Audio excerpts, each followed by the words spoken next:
अस्सलाम वालेकुम। क्या हाल है आप सबके। उम्मीद है कि आप सब खैराफियत से होंगे, ठीक ठाक होंगे और मज़े में होंगे इंशाल्लाह। ये जी अभी आज अल्हम्दुलिल्लाह 2-3 दिन हो गए हैं कि सनी डे जो है वो हमारा इधर है। सूरज निकल आता है अल्हम्दुलिल्लाह, लेकिन सूरज तो निकल आता है लेकिन रात बहुत फ्रोस्टी हो जाती है और यख हो जाती है, जिसको आप पंजाबी में कहते हैं कि कक्कर पै रहे हैं, वो वाला हाल होता है। इवन कि जब आप सुबह उठते हैं तो जो आपका बैक यार्ड है सारा और ये जो घास है वो ऐसे कवरी हुआ हुआ होता है जैसे ना सारी स्नो रात को पड़ी हुई है। तो मैं अभी जो है, क्योंकि आज अल्हम्दुलिल्लाह सूरज निकल आया, तो कपड़े आपको पता है कि हम देसियों की आदत है वॉशिंग मशीन लगाना तो मस्ट है। तो फिर ये कपड़े मैंने कुछ कल धोए हुए थे, कुछ ये आज धो के सारा मैंने कहा आज अपनी लॉन्ड्री जो है ना उसको ख़त्म करें।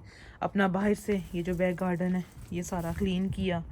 जब सूरज निकल आता है तो आपको हर चीज़ जो है वो गंदी लगने लग जाती है, तो इधर से सारा क्लीन किया। क्लीनिंग करने के बाद किचन जो है उसको आज नीट एंड क्लीन किया। और अभी मैं क्लीनिंग कर ही रही थी लिविंग की, तो मैंने कहा चलें एक छोटा सा व्लॉग बना लेते हैं। ये जो ब्रश आप देख रहे हैं छोटा सा मुन्ना सा, इसका नाम मैंने मम्मी डैडी ब्रश रखा हुआ है।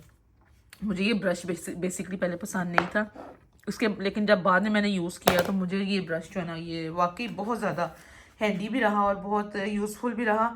इससे ये जो आपके रग्स वगैरह हैं, जो कारपेट्स वगैरह हैं, ये इतने नीट हो जाते हैं कि आपको हूवर करने की ज़रूरत नहीं रहती। हूवर जो है वो मैं आफ्टर 2-3 डेज़ या वंस अ वीक जो है वो सारा ऊपर नीचे से हूवर कर लेती हूँ, क्लीनिंग हो जाती है। लेकिन ये वाला जो ब्रश है इससे जो रग्स वगैरह हैं वो इतने नीट हो जाते हैं। इवन के ये आप देखें ये सारा जो ये बाल शाल हैं ये सारे निकल आते हैं इस वाले ब्रश से। बाहर भी मैंने आज सारा क्लीन किया। ये स्लाइड बैग जो है ये मैं साथ लगा लेती हूँ। ये सारा इतना गंदा हुआ हुआ था क्योंकि ये जितनी बुशेज़ हैं ये ज़रा सी हवा चलती है इसमें विंटर में, तो ये सारे इनके पत्ते जो है ना ये सारा इतना जो है ना मैस कर देते हैं। तो आज ये सारा अपना बाहर से ये मैंने पोर्च मैंने कहा आज क्लीन करूँ, विंडो जो है उसको क्लीन किया सारा। और अब जो है ये जो जितना ये सारा कूड़ा ये आप देखें, ये कल नहीं परसों मैंने सारा ब्रश किया था, तो ये आप देखें आफ्टर 2 डेज़ जो है ये कितने ज़्यादा जो है ना ये पत्ते वगैरह इधर हो जाते हैं। अब इसको क्लीन करेंगे, उसके बाद जो है फिर आपको दोबारा मिलते हैं। डेली सफाई होने के बावजूद ये हालात हैं कि जो हमारा शॉपिंग बैग है वो आधे से कम जो है ना वो भर गया है। यहाँ पे आपको अंदर की, बाहर की, ऊपर की, नीचे की, पीछे की, बैकयार्ड की, फ्रंट की, हर जगह की जो है ना वो क्लीनिंग करनी पड़ती है। बैक और फ्रंट इतना तो नहीं क्लीन करना पड़ता कि डेली बेसिस पे आप करें, लेकिन ये है कि आपको आफ्टर 2 डेज़ या 3 डेज़ जो है इसकी क्लीनिंग करनी पड़ती है। ये मैंने इसके लिए जो ब्रश सेपरेट रखा हुआ है बाहर के लिए, और ये डस्टबिन इसको जो है पीछे रखते हैं बैकयार्ड में। सफाई करने के बाद जो आपका ब्रश और पेन है, डस्ट पेन जो है, इनके लिए फिर मैंने ये इधर एक बाहर बास्केट बनाई हुई होती है, इसको जो है ना वो फिर इधर ये मैं रख देती हूँ। अगर बारिश पड़े तो फिर इसको ये ज़रा नीचे कर देते हैं शेड के, अदरवाइज़ ये बास्केट इनके लिए जो है ना मैंने फ़िक्स की हुई है। कल हमारा बिन डे था जिसमें सारी ये रिसाइकल वाली जो बिन्स हैं ये लेकर गए थे। तो कल फिर मैंने ये सारी बिन्स जो थी वो गंदी हुई थी, लास्ट वीक वॉश नहीं की थी, तो मैंने कहा ये कल जो है ये इसको वॉश करके रख दें। ये देखें ये बिन्स मैंने फिर इस तरह ये सारी वॉश करके तो इनको सुखा लिया था। अब ये टोटली ड्राई हो गई हुई हैं, इनके जो लिड्स हैं वो बंद कर देंगे। अभी इनको अरेंज नहीं किया हुआ, अरेंजमेंट जो है ना वो भी इनकी साइड्स पे ये करने वाली है। नेबर्स के जो पत्ते वगैरह हैं वो खूब काफ़ी इधर गंद मचाते हैं जब ये विंटर आ जाती है। अब इनको एक दफ़ा ही साफ़ करूँगी जब मौसम कुछ जो है वो बेटर हो जाएगा, अदरवाइज़ ये गंद जो है ये ऑलमोस्ट पड़ा रहता है। ये जो आप स्टोरेज बॉक्सेस देख रहे हैं, ये जो 2 स्टोरेज बॉक्सेस हैं इसमें गार्डन से रिलेटेड काफ़ी चीज़ें पड़ी हुई हैं। कुछ इसमें कोयला वगैरह हमने रखा हुआ है ये आप देखें, और गार्डन की क्लीनिंग का शूज़, लॉन्ग शूज़ जो होते हैं वो ये मैंने ना इन स्टोरेज बॉक्सेस में रखे हुए हैं। जब कभी बारबेक्यू वगैरह करना हो, ये सामने बारबेक्यू की जो ये है अरेंजमेंट ये पड़ा हुआ है, जब कभी बारबेक्यू वगैरह करना पड़े तो फिर ये कोयला यहाँ से यूज़ करके तो फिर पीछे जो है वो उसमें यूज़ कर लेते हैं, इजी रहता है।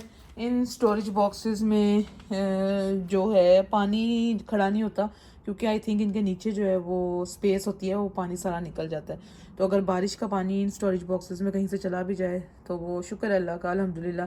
मैंने कभी इनके अंदर पानी खड़ा हुआ देखा नहीं। वैसे कोशिश यही होती है कि हवा वगैरह चले तो इनके लिड्स वगैरह जो हैं वो प्रॉपरली बंद कर दिए जाएँ। अब जी सफाई तो हो गई, अब बारी है हमारी मॉपिंग की। मॉप ना लगे तो फिर कहीं ना कहीं छोटे छोटे से जो है ना वो आपको स्टेन्स या छोटे छोटे से दर्रे आपको कहीं ना कहीं नज़र आ जाते हैं। तो मॉपिंग के लिए गर्म पानी थोड़ा सा लेके, ये पानी अब खुला हुआ है, ये गर्म पानी थोड़ा सा डालेंगे और उसके बाद ये क्लीनिंग के लिए जो है ना, खुशबू के लिए और सफाई के लिए इस तरह के डिटर्जेंट्स वगैरह या कोई ना कोई इस तरह का लिक्विड मिल जाता है। ये थोड़ा सा लिक्विड जो है वो बस इसमें डालेंगे और फिर मॉपिंग जो है वो इनसे इजीली अच्छे तरीके से जो है वो फिर हो जाती है। आजकल वैसे दूसरे मॉप भी आए हुए हैं जो डिजिटल मॉप्स हैं, जिनकी आपको चार्जिंग करनी पड़ती है और उसके बाद जो है वो मॉप इजीली हो जाता है उनसे। तो मैं फ़िलहाल अभी देखूँगी, अगर वो मुझे कहीं से रीज़नेबल प्राइस पे मिला वो वाला मॉप तो इंशाल्लाह वो लेकर आऊँगी। उसको ये है कि आपको इतना ये रगड़ना नहीं पड़ता, वो जहाँ जहाँ वो फिरता है वो खुद ही सारी क्लीनिंग वो करता जाता है। और एक मॉप दूसरा भी है, उसके नीचे वाइप लगती है, वो मॉप भी जो है ना वो बहुत ज़बरदस्त अच्छा रहता है। वो इंशाल्लाह मैं किस दिन लेकर आई तो आपको ज़रूर दिखाऊँगी।